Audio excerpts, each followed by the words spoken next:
Ukraine crisis. World leaders step up talks amid invasion fears. World leaders are stepping up efforts to reduce tensions over Ukraine as fears of a Russian invasion grow. French President Emmanuel Macron is meeting Russian leader Vladimir Putin in Moscow, while US President Joe Biden hosts German Chancellor Olaf Scholz in Washington.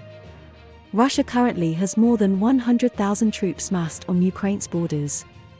Western powers accuse the country of planning an invasion, something Russia has repeatedly denied.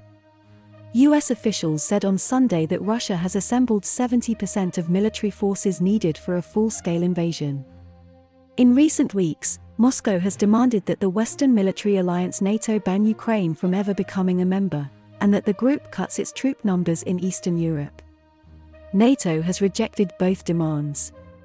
It has instead suggested talks on other areas, such as limiting nuclear weapons. The tensions between Russia, Ukraine and the West come nearly 8 years after Russia annexed Ukraine's southern Crimea Peninsula and backed a bloody rebellion in the eastern Donbass region. Moscow accuses the Ukrainian government of failing to implement the Minsk Agreement, an international deal sponsored by Germany and France to restore peace to the east, where Russian-backed rebels control swathes of territory and at least 14,000 people have been killed since 2014. The French president, who is expected to seek re-election in April, is speaking with Mr. Putin in the Russian capital on Monday evening. The pair will then hold a joint news conference. As talks began, the Russian president praised Mr. Macron for his efforts to resolve the crisis in Ukraine. Mr. Macron meanwhile said he hoped to avoid a war, and that the talks aim to de-escalate tensions and build elements of confidence, stability and visibility for everyone. France currently holds the rotating presidency of the EU. On Tuesday, Mr. Macron will fly on to the Ukrainian capital, Kiev, for talks with President Volodymyr Zelensky.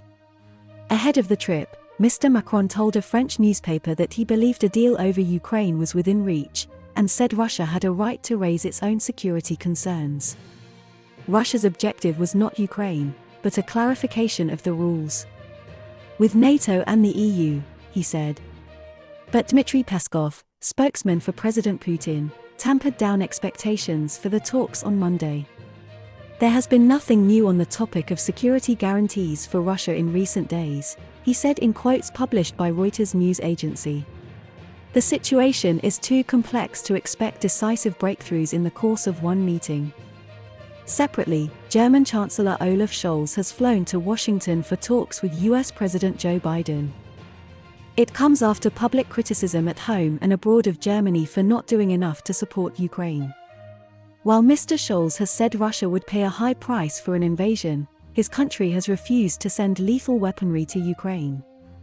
On Monday, however, Germany's defense minister announced the country would send a further 350 troops to Lithuania, to add to NATO's presence there. There are already 500 German troops stationed in the country. The US and German leaders are likely to discuss Nordstream 2, a key gas pipeline running from Russia to Germany. The US has threatened to stop the pipeline from opening, while Germany has only said it will not rule out imposing sanctions on the project. Mr. Biden and Mr. Scholz will also hold a news conference after their discussions on Monday. Like Mr. Macron, the German Chancellor will also head to Kiev later this week for further talks. Elsewhere on Monday, UK Defence Minister Ben Wallace announced his country would be sending an additional 350 troops to Poland amid tensions over Ukraine, to send a strong signal that Britain and Poland stand side by side.